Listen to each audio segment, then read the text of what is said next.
González Leopoldo de Sayananita. Hoy, hoy cumpleaños el presidente, nuestro amigo Hipólito Mejía. Cumple 60 años. Quiere decir que le llevo 10 años a mi amigo Hipólito, que yo cumplí en diciembre pasado. Le deseamos mucha salud, mucha felicidad. Le deseamos que el Señor le brinde inteligencia para comprender los problemas nacionales a los cuales él tiene el compromiso de enfrentar y resolver como presidente de la República, y que también le dé humildad para que reconozca cuando ha tomado el camino equivocado y para rectificar. Y queremos aprovechar ese deseo que le hacemos de todo corazón en el día de su cumpleaños, porque la prensa de hoy trae una información sumamente preocupante y que viene a completar la del día de ayer. Dice El Siglo, ese titular: la Guardia ayudará a cobrar la luz en los barrios pobres. Ustedes recordarán, en el día de ayer, el titular que teníamos por delante era que el presidente decía que todo el mundo debe pagar la luz. ¿Ok?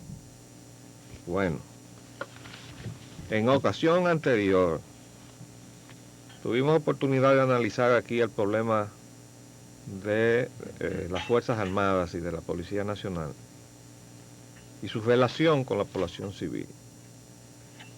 Y le decíamos al pueblo dominicano que nos sentíamos en condición de hacer ese examen con objetividad, porque no teníamos la situación de estar en una posición antagónica con esas fuerzas que durante el periodo de la dictadura de Trujillo fueron fuerzas de represión, porque su misión fundamental era sostener en el poder al dictador.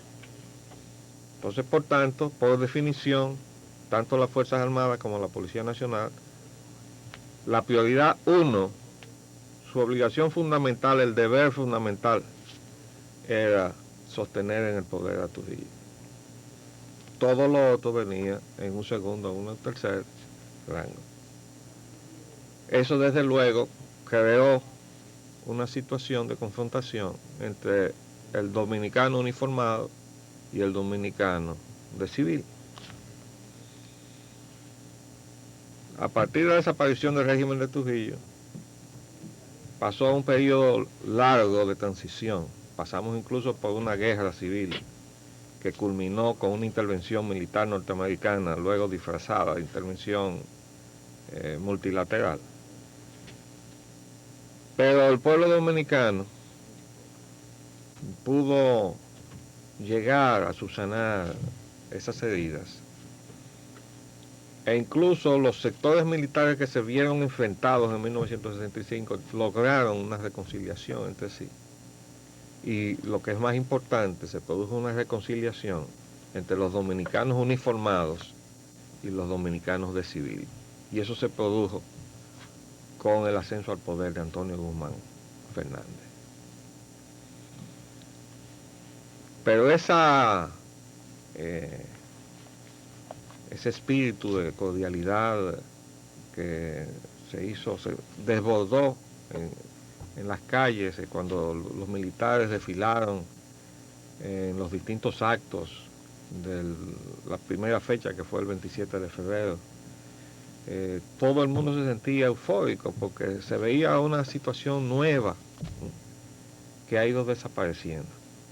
Y ustedes saben por qué.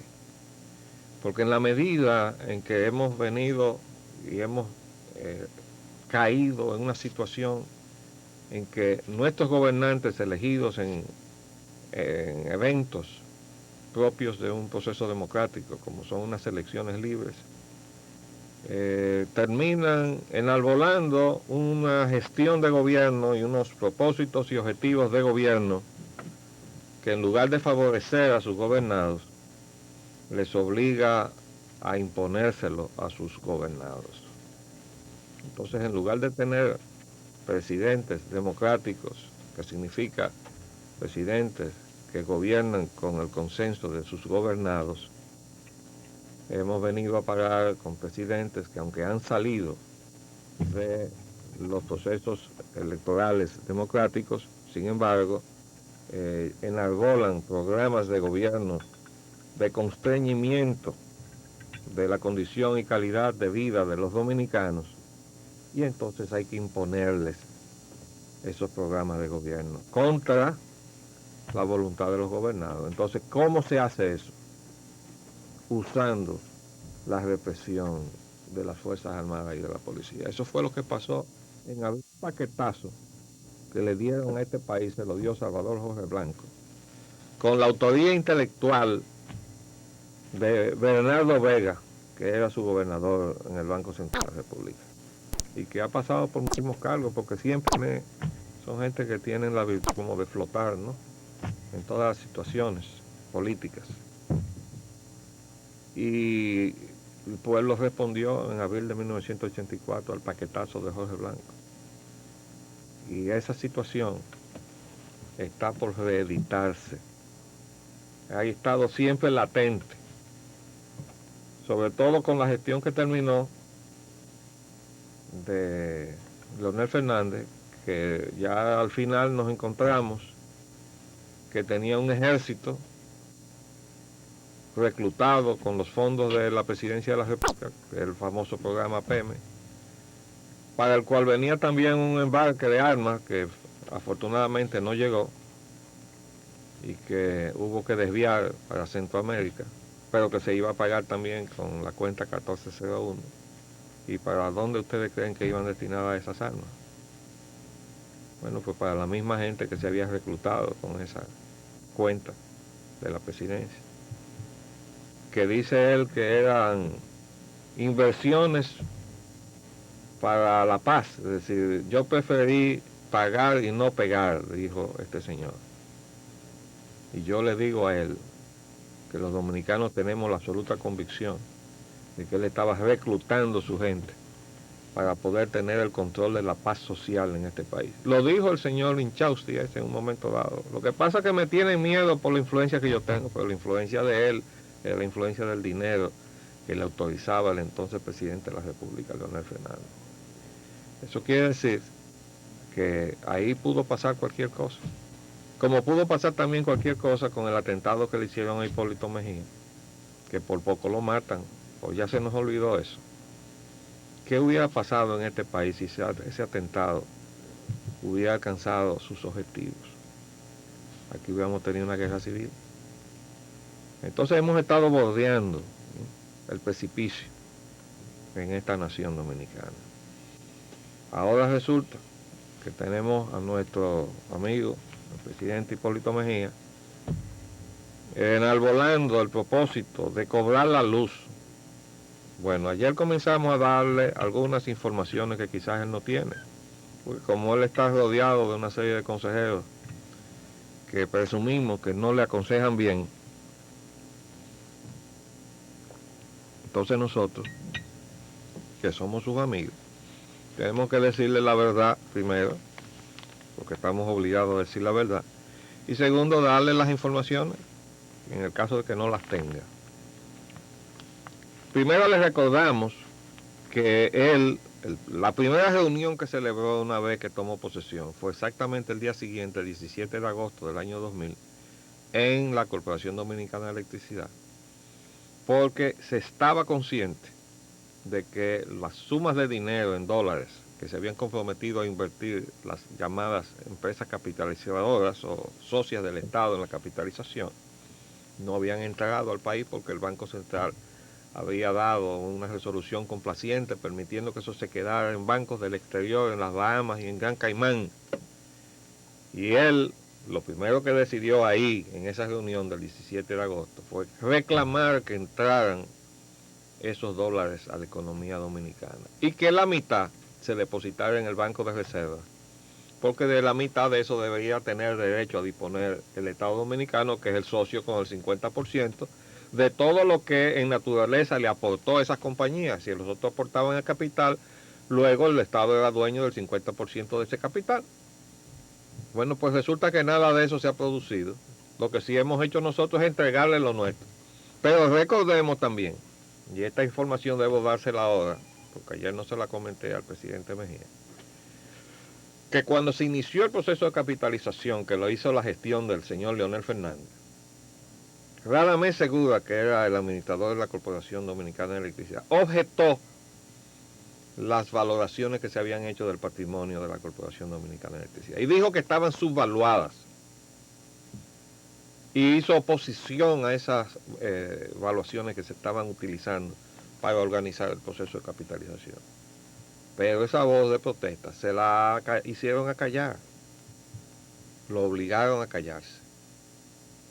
Pero ahí está la objeción de él, que dijo que estaban subvaluadas todas las propiedades, o sea, los activos del Estado, que estaban bajo la custodia de la corporación con una ley 5115 que no ha sido derogada y que por tanto todo eso que se ha hecho a contrapelo de lo que la ley vigente aún estipula, que es que esos activos, esas propiedades, esos bienes, esas funciones y además el negocio de la electricidad pertenecen a la Corporación Dominicana de Electricidad. Ahí está. Entonces, en la ley de electricidad, esa prisa que ahora tienen por pasar, ¿ustedes recuerdan lo que pasó con la ley de hidrocarburos? No, es que hay que pasar la ley. Y yo les advertía, esa ley no va a resolver nada. Pongan atención al problema del monto del impuesto, porque es excesivo. Recuerden también que los impuestos iniciales eran menores que los que finalmente se pusieron. La ley se retiró del Congreso durante el gobierno del presidente Mejía para actualizar los montos, porque por resolución se habían puesto ya a 18 y a 15, entonces había que actualizar el texto de la ley, ponerle 18 y 15, como efectivamente se hizo. Ahora resulta que esos impuestos se han evidenciado como lo que son, excesivos. Dijimos, eso es más del doble de lo que paga el ciudadano norteamericano por 3 impuestos, el estatal, el federal, mejor dicho, el estatal y el local. 3 impuestos suman, reducido a pesos dominicanos, a 7 pesos con 66 centavos por galón. Nosotros pagamos 18 pesos por el de la gasolina premium, el galón, y 15 pesos por el galón de la gasolina regular. Obviamente, el país rico paga la mitad de lo que paga el país pobre. ¿Cómo se explica eso? Entonces, encima de eso, y a cambio de eso, el gobierno dejó las cosas como estaban. El secretario de Industria y Comercio sigue con su facultad de interpretar los acontecimientos del mercado petrolero para fijar los precios internos. Hoy se le ha anunciado que los precios se van a retornar a los niveles de agosto del año pasado. Pero eso lo vamos a comentar cuando tengamos la estructura de precios que se ha anunciado. Lo que quiero decir es que se hizo mucha bulla alrededor de la ley de hidrocarburos y resultó un fiasco. Le dijimos, no hagan esa variación semanal, que eso lo que va a hacer es desestabilizar la economía, y no queremos estabilidad macroeconómica. ¿Cómo lo vamos a lograr si los combustibles que afectan los transportes de carga y pasajeros de absolutamente todo, y usted lo va a estar cambiando toda la semana, usted va a estar remeneando, como dicen en el léxico los dominicanos, la economía toda la semana? ¿Cómo podemos alcanzar estabilidad macroeconómica así? Bueno, entonces tampoco hicieron caso. Ahora se están poniendo muchos argumentos, unos a favor de que se revise y otros en contra, y escuché al representante de la Shell decir que no, que estaba muy bien así con la revisión semanal. Pero el presidente del Senado nos aporta la información, cosa que nosotros también conocemos, porque para eso tuvimos 4 años como presidente de la refinería, de que las importaciones no se hacen semanalmente. Y hay existencia por 40 días, y por tanto, ¿cómo es que si usted compra a este precio y vuelve a reponer en un lapso de 40 días, compro hoy, recibo dentro de tantos días, y vuelvo y compro dentro de 40 días y recibo el embarque de petróleo, de derivados a tantos días, y mantengo eso ahí, y eso va saliendo con ese lapso y en función de los precios, dos precios en 40 días de distancia. ¿Y cómo eso se va a poner a fluctuar toda la semana? Entonces decíamos, pero cuando se compra barato, hay que vender caro, y dijimos en un trabajo que publicamos en la prensa, que los contables de la refinería son expertos en dos sistemas contables, que son LIFO y FIFO, y expliqué que eso significaban las siglas del sistema contable, que en inglés dice last in, first out, que quiere decir lo último que entró, lo primero que sale. Es decir, si lo último que entró tiene el precio más alto, eso es lo primero que vamos a sacar para que los precios a que vamos a vender se rijan por lo último que nosotros trajimos, ¿verdad? Ese es el last in, first out, y el otro es el FIFO, que es first in, first out, que quiere decir lo primero que entró, lo primero que sacamos. Ahora, si me conviene usar los precios, lo primero que entró a mi inventario porque tiene mayor precio, entonces ese es el que yo voy a usar. Digo, todo eso son más contables que ya yo me aprendí cuando estuve en la refinería. Entonces, no es posible que el Estado deje desprotegido a los consumidores locales de esa manera. Bueno, pues ahora va a pasar lo propio. Si siguen pensando que esa ley de electricidad que está ahí, que el primer propósito que tenía era derogar la ley de la Corporación Dominicana de Electricidad para que desapareciera la corporación. Y yo le quiero decir que la corporación no puede desaparecer, porque la dejaron en el medio, haciéndose cargo de todos esos contratos onerosos que se firmaron, como por ejemplo el del Smith Enron, que está representada por el señor Kevin Manning, que ahora aparece ligado a las empresas generadoras de Itabo, porque hay una serie de gente que están de repente allí, y cuando usted viene a ver, están también acá, que es el caso del señor Jesús Valdera, a quien vimos como vicepresidente de Aerodom, el consorcio al cual se le entregó graciosamente de manera ilegal e inconstitucional los aeropuertos del país. Y el señor Jesús Valdera también es vicepresidente de Unión Fenosa, es decir, desde norte y desde sur. Entonces, así es como se cocinan las cosas en este país. Pero ahí el compromiso de este gobierno de investigar todo eso. ¿Dónde está eso? Entonces ahora se quiere que el país pague. Pero el país sabe que esa gente no ha puesto un centavo aquí. ¿Y cómo es posible que se le exija entonces con tanto rigor? Y estamos de acuerdo que aquí todo el que recibe la energía debe pagarla. Pero señores, nosotros estamos subsidiando la generación esa que se está distribuyendo y que se distribuye de una manera muy acomodaticia porque nos están dando apagones a conveniencia de las distribuidoras. Entonces, pero resulta que nosotros estamos subsidiándole el combustible que utilizan las generadoras. Y mañana yo voy o sea, si tengo los precios ya que van a salir para el fin de semana, y voy a traer también los datos que ya he mostrado anteriormente de cómo se subsidia el combustible que utilizan las generadoras. La diferencia entre el gasoil que tiene que pagar el ciudadano común y corriente en una estación de gasolina y a cómo le da o cómo le sale o cómo le da el Estado a la generadora a comprar ese gasoil mucho más barato a esas generadoras extranjeras. Entonces estamos subsidiando nosotros, todo el pueblo dominicano, el combustible que utilizan las generadoras. Pero entonces el Estado tiene que subsidiar a su vez la diferencia entre el costo a que la Corporación Dominicana de Electricidad tiene que pagar la energía que genera la Smith Enron y la Wärtsilä y todas esas compañías que tienen contratos onerosos, que las distribuidoras no quisieron comprarle directamente energía. ¿Para qué? Porque ellos se están instalando también como generadores. Y eso es una situación monopólica. Lo que pasa es que, como ya he dicho muchas veces, en este país tenemos la desgracia de que tampoco tenemos Suprema Corte de Justicia. Porque esos señores que están sentados ahí, que se declararon vitalicios, le fallaron 3 veces en contra al pueblo dominicano. 3 instancias de inconstitucionalidad, 2 referentes al proceso de capitalización y 1 instancia referente al asunto de los aeropuertos. Ellos dijeron que no que no había nada, no había fundamento para reclamar que había inconstitucionalidad ahí. Entonces, esa es la situación delicada que tenemos, pero que al presidente se percate de que con esto no se puede jugar. Aquí volvemos a lo mismo que se hizo, el disparate que se hizo con el gas licuado de petróleo. Eliminar el subsidio generalizado. Le dijimos, no lo hagan, lo hicieron y tuvieron que volver atrás.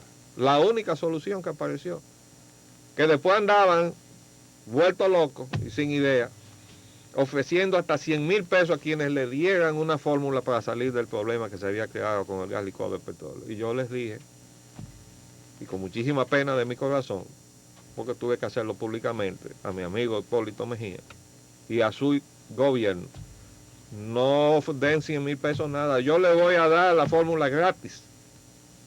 Marchen para atrás, deshagan lo que hicieron. Acaben con ese subsidio focalizado, que es un disparate. No querían hacerlo, pero tuvieron que terminar haciéndolo. Dejaron un pedacito, fue que no lo bajaron todo a 6 pesos como estaba, sino a 8 pesos. Pero tuvieron que hacer lo que le habíamos recomendado. Entonces yo quisiera que el presidente, y ojalá que esto le llegue, hoy día de su cumpleaños, el regalo que yo le quiero hacer, Hipólito, no repitas el asunto de la eliminación del subsidio generalizado de la electricidad, que pasó con el GLP, ahora con la electricidad. No lo repitas.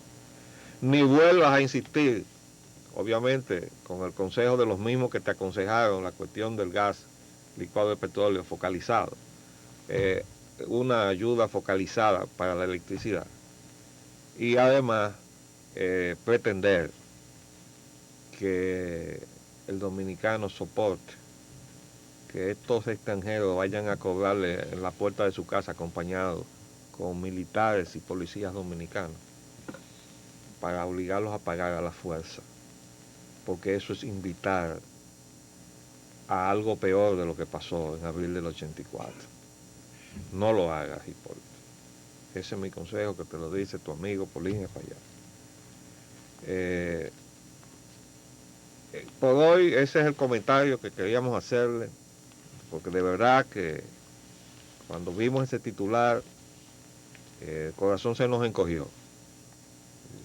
Estamos mal, muy mal, y andamos rodeados también de enemigos por todas partes, porque uno encuentra que hay una serie de gente acechando para hacer negocios con el asunto de la energía,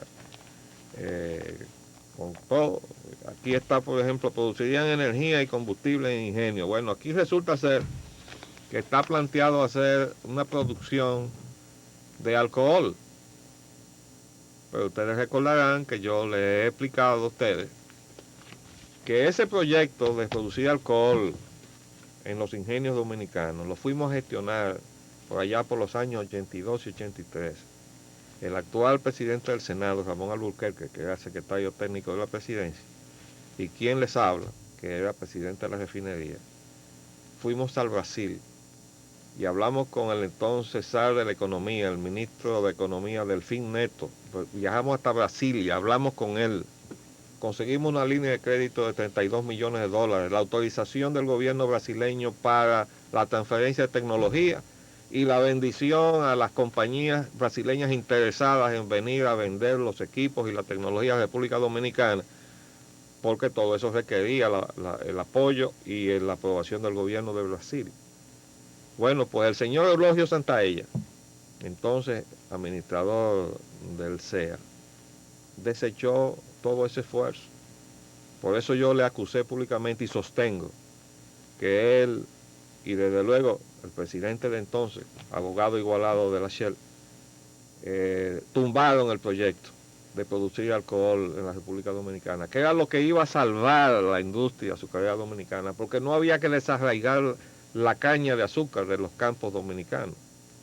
Íbamos a tener simplemente, a nivel industrial, la capacidad de producir o azúcar o producir alcohol, o las dos cosas, con un mercado ilimitado en los Estados Unidos que ahora resulta que vienen a descubrir, estamos hablando del año 83 y estamos en el 2001, ahora viene una empresa extranjera a decirnos, ¿y por qué no se produce etanol, que es el alcohol, en los ingenios? Ahora nos vienen a decir que hay algo que podemos hacer con los ingenios, o es que no lo sabíamos. No, por eso le tenemos que recordar al pueblo dominicano que ha habido dominicanos que le han puesto piedras en su camino al progreso de la nación dominicana. Y no lo han hecho gratis, lo han hecho porque han sacado beneficios de obstaculizarle esas soluciones al país. Entonces, al amigo Hipólito, que se cuide de toda esta gente que anda ahora mismo tratando de sorprenderlo. Siempre sucede con los presidentes. Siempre hay una conspiración de negociantes que tratan de sacar partido de todo. Mire lo que dice aquí. El Banco Mundial y el gobierno acuerdan crear nuevas empresas eléctricas. Al Banco Mundial que se esté tranquilo. Al señor Mantovanelli, como se llame. Sí, Marcos Mantovanelli. Yo le voy a proponer en la próxima reunión de Unión Nacionalista que le hagamos una carta a este señor y le comuniquemos lo que dice el Código Penal de la República. Que le digamos en la carta, señor Mantovanelli, usted será representante del Banco Mundial, pero sigue siendo extranjero en la República Dominicana. Mire lo que dice el Código Penal de nosotros para los extranjeros que se meten en asuntos internos de la República Dominicana. Vamos a hacer una pequeña pausa para que pasen y venimos con la entrevista con nuestro amigo y compañero, el doctor Guillermo Hernández. Desde Santo Domingo, transmite Teleradio. Pasamos entonces a la entrevista con el doctor Guillermo Hernández. Guillermo, en la prensa en los últimos días han salido muchas informaciones con relación a lo que está pasando en la frontera, problemas de desmonte de las cuencas hidrográficas, no solamente en la frontera, sino en otros sitios del país, por el problema de la asistencia técnica que nos están dando los vecinos en deforestar a nuestro país. Sí, precisamente. Vamos a agradecer infinitamente la invitación que nos ha hecho este programa. Hombre, este programa es tuyo. Y lo agradecemos infinitamente precisamente mientras celebramos el mes de nuestra independencia. Hoy el Día de la Bandera, próximo al 27 de febrero, y hoy el día en que nuestro presidente cumple años. Valga que Dios le derrame muchísimas bendiciones y buena orientación a nuestro conocido amigo. Por una parte y por otra, precisamente surge esta entrevista cuando vamos a celebrar nuestra independencia y después de haber conquistado nuestra soberanía de pueblo libre, en 1944, a sangre y fuego, después de una guerra internacional con Haití de 11 años, tuvimos manteniendo nuestra soberanía nacional por encima de la nación España, por encima de las pretensiones de Báez, durante la ocupación norteamericana de 1916 al 24 y en 1965 al lado del pundonoroso coronel Camaño. Nuestra historia está totalmente abastecida de hechos heroicos de libertad de los dominicanos. Y hoy nuestra libertad o el futuro de nuestra república es incierto. Como consecuencia de la inmigración ilegal haitiana y de cómo nuestra cultura está siendo minada específicamente por las costumbres haitianas y por cierta indiferencia que en los últimos 40 años ha venido, o desde la desaparición de Trujillo, ha venido manteniendo las autoridades con muy ligeros momentos en que se ha defendido la verdadera independencia con respecto al vecino Haití.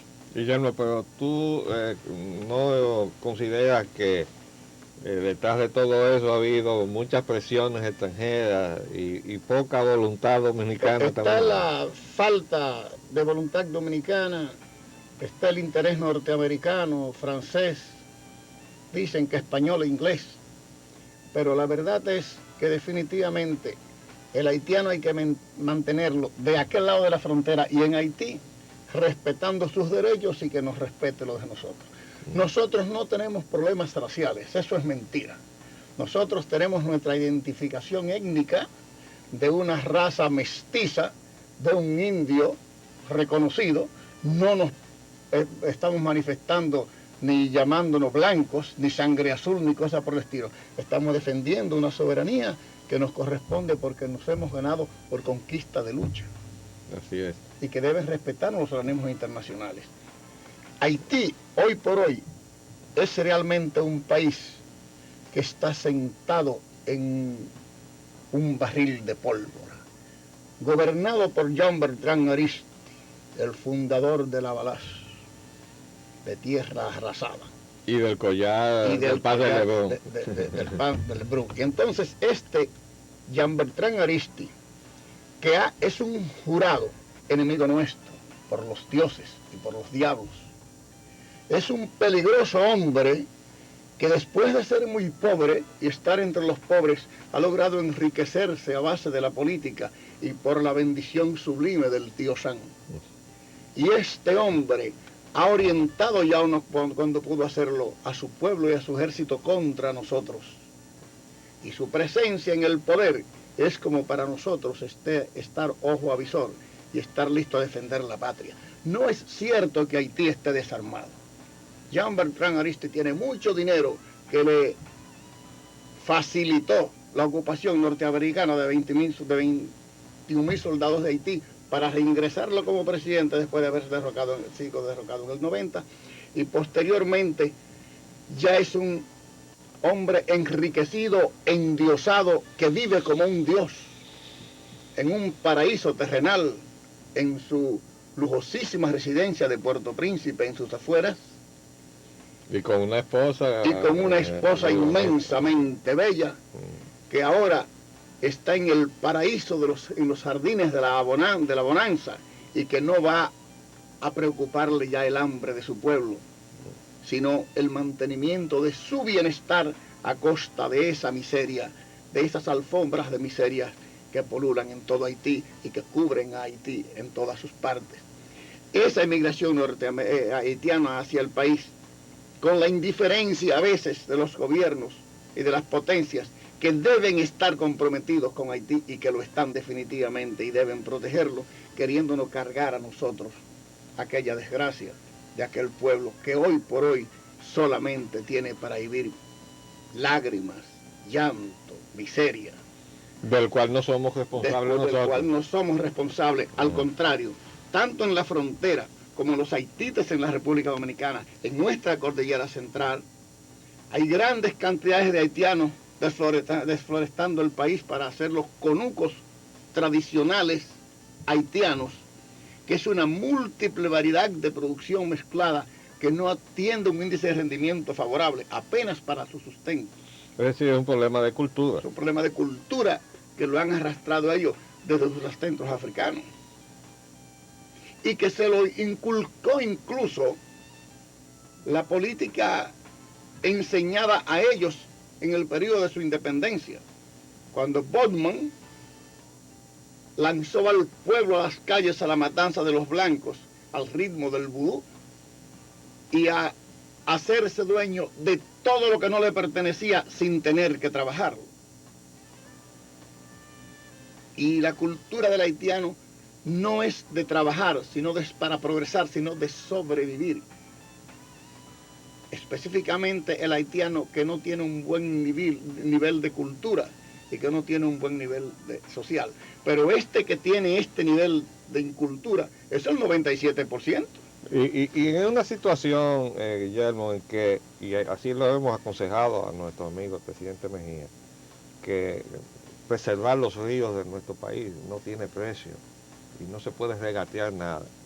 Y le decíamos, hay que invertir en hacer que el gas licuado de petróleo llegue a todos los hogares dominicanos, porque con eso preservamos a nuestros ríos, evitando que se desmonten las cuencas para buscar leña y carbón y no volver al periodo del 81, que tenemos estadísticamente comprobado y documentado que el 65% de los hogares dominicanos cocinaban con leña y carbón.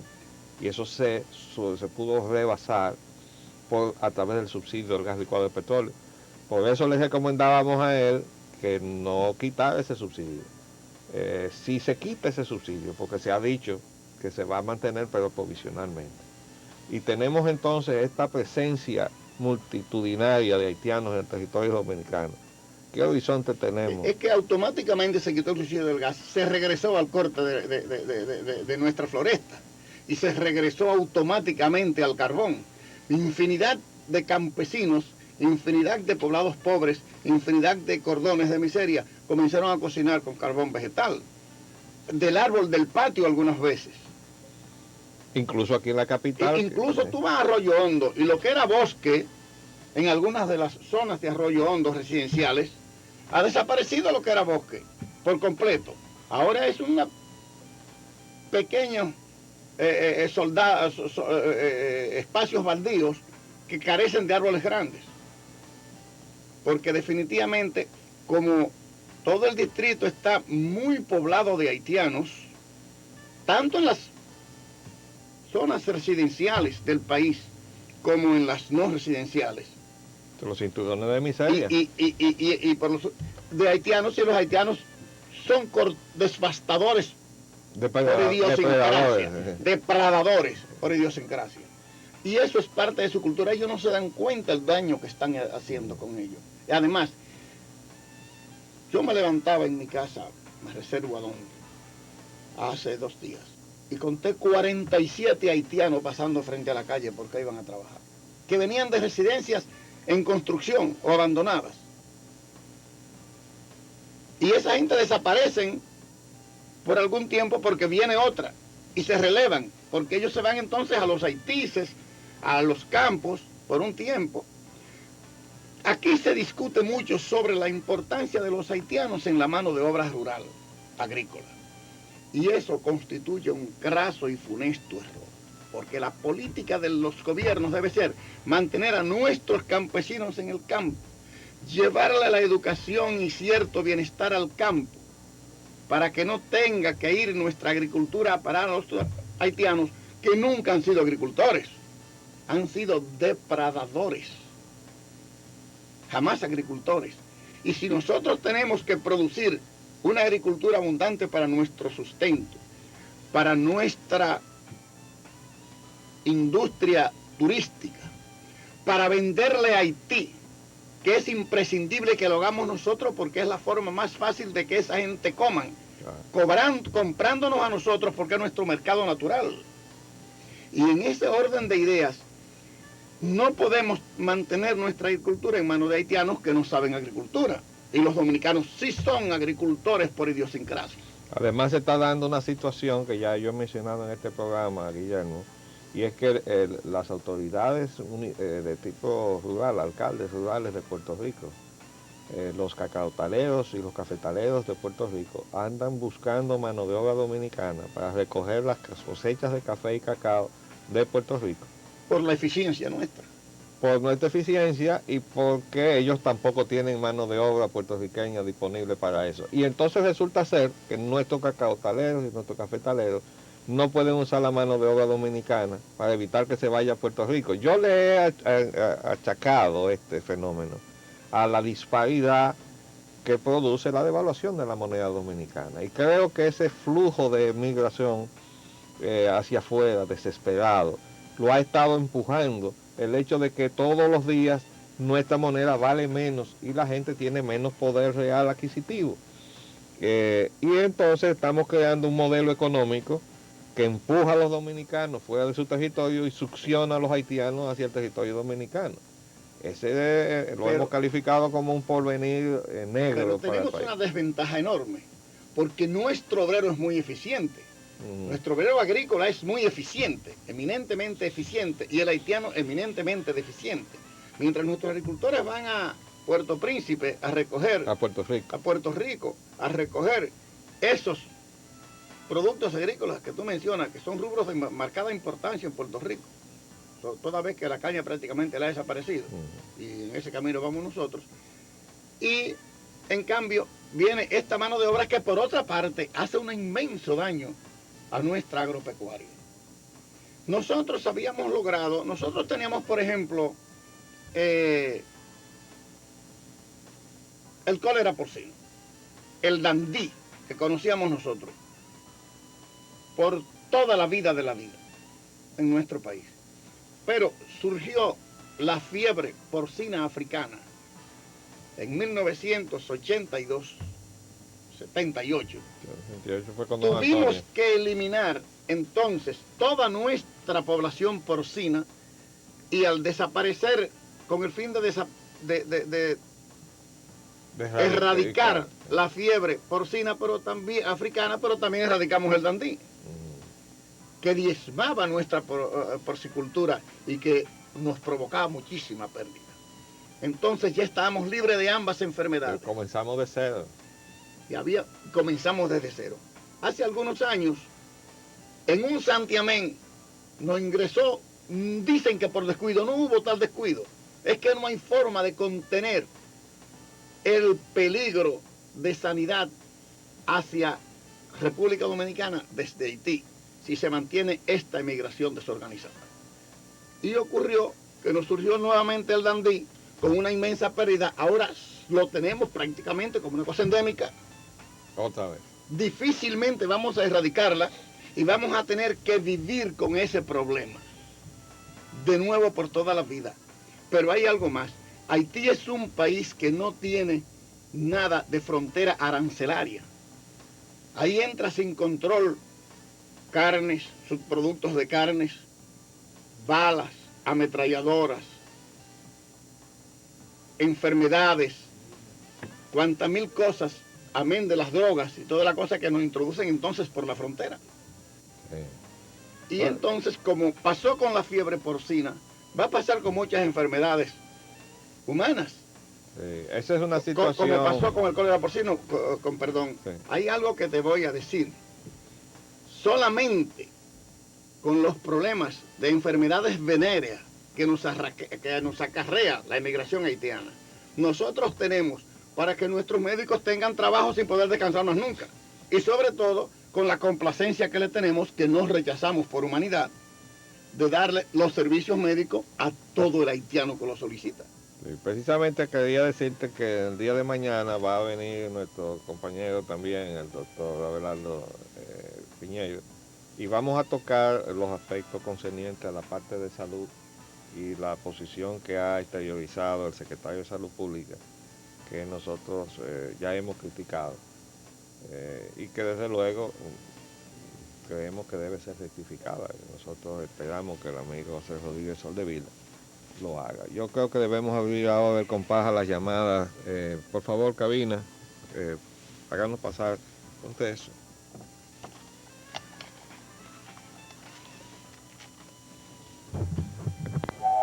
Adelante. ¿Aló? Sí, adelante. ¿Con quién hablamos? Sí, le habla José Manuel Martínez, barrio Puerto Rico, Lomina. Adelante. Sí, partidario del gobierno de Hipólito Mejía. La pregunta es para el distinguido visitante de los pueblos españananitas. Ajá. ¿Cómo ve las relaciones a nivel diplomática y a nivel comercial de ambos países? Si él cree que es bueno, es malo, es regular. Gracias y espero respuesta. ¿Cómo no? ¿Y cómo ves tú las relaciones diplomáticas entre ambos países?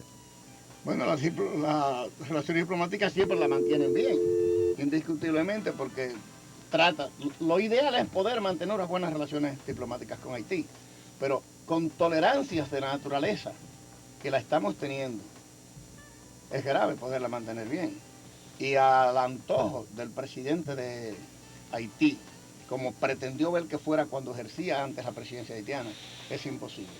Hay que decir, perdón, Guillermo, que en estos días, no hace mucho, precisamente cuando iba a tomar posesión Jean-Bertrand Aristide, el presidente Mejía dio una declaración muy importante. Dijo, nosotros no vamos a negociar la migración o la política migratoria dominicana con el gobierno haitiano. Y esa es una posición de principio importante que el gobierno tomó y que hay que respaldar, porque el gobierno anterior de Leonel Fernández, a través de la Cancillería, había permitido que eso fuera materia de discusión con los haitianos. ¿Cómo vamos a discutir con ellos la política migratoria de la República?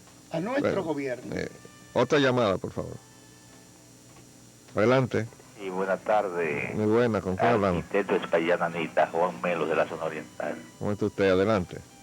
Mire, esta mañana oí yo un titular que decía que el gobierno se propone disponer de los guardias y militares necesarios para obligar a los habitantes de los barrios pobres a que paguen la luz. Entonces yo entendía que el planteamiento del señor presidente debió ser que el gobierno se disponga a disponer de los guardias, los policías y los preceptos legales y todas las fuerzas coercitivas que sean del lugar, a fin de que estas empresas privatizadoras, estas empresas que en mala lid adquirieron esas instituciones del Estado, a que ofrezcan un servicio adecuado, a que coticen una cuota justa, razonable y real, y darle protección a este pueblo que fue que votó por él, lo llevó a la presidencia, y no desamparar así al pueblo. Y a través de la Fiscalía del Distrito están planteando meter las tropas a los barrios para obligarlo, para quitarle el derecho de usar la luz, so pena de que reciban graves castigos, graves inconvenientes. Sí. Déjame decir, no, ya habíamos comentado sobre el tema, pero debo aprovechar su llamada para decirle otra vez al país que esa disposición de pretender cobrarle por la fuerza a los dominicanos, primero va contra la propia ley dominicana desde el punto de vista de que hay una prohibición total con la ley de pesas y medidas de poner contadores de ningún tipo en el país que no estén previamente calibrados y certificados por Digenor. Es una violación a la ley poner ningún tipo de contador. Por eso he aconsejado siempre a las personas que están siendo agredidas por este tipo de obligación a que recurran a una asistencia legal y demanden a estos violadores de la ley dominicana. Pero además es inaceptable que el gobierno pretenda usar la fuerza para hacer pagar este servicio cuando estos señores no tienen derecho a que se les respalde en esa gestión, porque esta gente no han puesto un centavo en el país. Entonces, ¿qué es lo que se le está protegiendo? Adelante otra llamada, por favor. Sí, buen día. Muy buenos días. ¿Con quién hablamos? Invitado, su amigo Manuel Otrinidad. Ah, Manuel, adelante. Escúcheme, arquitecto, que yo hable sobre el mismo tema. Yo no sé si el señor presidente de la República, aparte de que a este pueblo le prometió en su campaña de que él iba a averiguar esa situación, pero parece ser que el que esté interesado en que esos privatizadores hagan lo que quieran con nuestro país, es él, porque desde que él diga que ellos están perdiendo dinero, yo no sé si está bien enterado de eso. Entonces le está dando un espaldarazo a esta gente para que haga lo que yo le dé la gana. Pero hay algo más, yo no sé si él está consciente del riesgo político que él como presidente y su partido se van a tener que enfrentar. Porque parece ser que no sabe que un guardia en un barrio de eso, de que le tiran una piedra de tiro lo que tira, parece que no sabe la consecuencia que puede venir de ahí. Por eso yo le hice la advertencia de que lo que teníamos por delante era otro abril del 84. De modo que compartimos su preocupación. Muchas gracias por la llamada. Otra llamada, por favor. ¿Aló? ¿Con quién hablamos? Sí, buenos días, Manuel Burgo, de aquí de Las Palmas. Adelante, Manuel Burgo. Sí, yo tengo una opinión con relación a este problema de la energía eléctrica. Ciertamente, los barrios pobres tienen problemas económicos, todo el mundo. Pero hay una realidad. Por ejemplo, la energía eléctrica es un bien como usted, por ejemplo, cuando usted compra cemento o varilla para hacer una casa, diría yo, que nadie tiene que regalarle la energía a nadie, digo yo. Entonces, lo importante sería que el gobierno tiene que cobrar la energía eléctrica, sea el gobierno o sea la empresa privada, que las tarifas sean adecuadas a los hogares, digo yo. Pero eso es imposible, que un país, una gran mayoría no pague la energía eléctrica. Eso es que el problema no está ahí, amigo. El asunto está en que estos señores quienes le entregaron el negocio, supuestamente son extranjeros, pero se sabe que hay manos dominicanas también metidas ahí detrás de ese negocio. Están abusando de los dominicanos.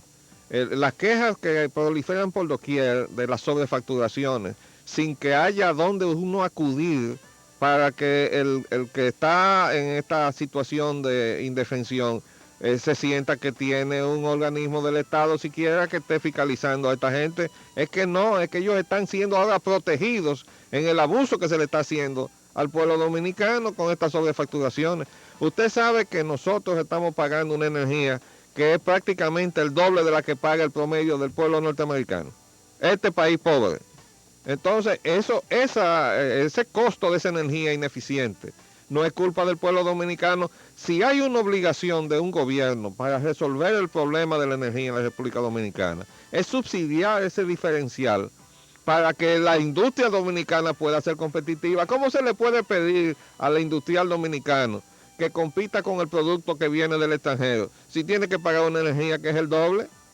Entonces, eso que están diciendo ahora que van a quitar el subsidio generalizado, que es lo que le estoy aconsejando que no haga, es primero quitarle competitividad a la empresa dominicana, pero segundo es penalizar a los dominicanos a pagar una energía que ahora mismo es el doble de la que pagan los norteamericanos, y si le quitan lo que ahora mismo le están dando, no se sabe a dónde va a parar. Ahí hay un estimado que sale en la prensa y que va a subir un 15%. Yo me eché a reír cuando lo vi. Digo, si le dan luz verde y le ponen a la guardia atrás, esta gente va a multiplicar por 3 el precio de la energía. Por eso yo digo, esto es una invitación a una sublevación de tipo social incontrolable, peor que la de 1984. Adelante con otra llamada. Sí, buenos días. Muy buena, ¿con quién hablo? José de Filló, arquitecto, ¿cómo está usted? De Filló, ¿qué tal? Distinguido panelista que le acompaña también. Muchas gracias. Adelante. Fíjese, es que yo estoy con usted. Él está invitando de verdaderamente a una tragedia nacional. Porque ¿dónde está el sentido común? ¿Dónde está el sentido común? Cuando él sabe que en un barrio pobre que se le presente las Fuerzas Armadas a obligarlo a pagar una energía que debe ser pagada, pero eso es una parte. Habría que ver qué programa se implementa para que todo el mundo, de alguna manera u otra, a su justa medida, se pague la luz. Porque está bien. Ahora, como usted dice, si se le da el libre albedrío a esta gente, multiplicarlo por 3, no, por 5, harán lo que le da la gana. Viviremos, entonces, ¿en qué nosotros vamos a vivir? Es que ya lo están haciendo. Entonces me parece y me preocupa, ingeniero, arquitecto, que el gobierno ya está utilizando la fuerza bruta, las Fuerzas Armadas. Ni siquiera habla de la policía, ni siquiera habla de los mecanismos judiciales de cobro compulsivo. Ya está hablando de la fuerza bruta, las Fuerzas Armadas. Sí, que el dicho poder sea paso, represivo del Estado. no están para eso. Además de... Entonces, ¿qué pasa? Yo soy de lo que considera que a él se le está yendo la situación de la mano. Bueno, compartimos su preocupación. Otra llamada, por favor. Buenos días. Muy buenos días. ¿Con quién hablamos? Leopoldo, Donita. Sí. Aquí con José. ¿Quién habla? Yo quiero decirle algo al señor presidente, lo mismo que usted casi le acaba de decir, pero en otra forma. Señor presidente, no fue con los guardias que usted ganó, ni con los policías, ni con los bomberos. Fue un pueblo que votó, sea reformista o sea es PLDista, pero los PRDistas votamos por usted, pero no es con la guardia. Sí, yo quiero el orden, pero no así, aplicándole la ley al de arriba, porque es que no puede ser que no agarren a los chiquitos todo el tiempo. Oiga bien, señor presidente, usted nunca ha dicho Codetel qué es lo que está haciendo. Oiga, algunas veces yo tengo 60 años y como que se me mete a Trujillo por dentro, porque Trujillo cuando le compró la corporación aquí por el puente aquí de Los Amas, le dijo, le doy 24 horas para que se me vayan de aquí, ya yo le pagué, porque a los gringos no hay quien le pague, señor Nanita. Bueno, se nos ha acabado el tiempo, le damos las gracias a todos los que nos han llamado y también a los que no hubo tiempo de atenderle las llamadas. Mañana será otro día, volvemos con otra edición de su programa Agenda Nacional. Les habló Leopoldo Espaillat Nanita. Hoy contamos con la presencia grata de nuestro amigo el doctor Guillermo Hernández, de Unión Nacionalista. Muy buenas tardes. De lunes a viernes, de 11 a 12 meridiano, Agenda Nacional por Multimedio, Teleradio América, 7 medios diferentes y un solo mensaje.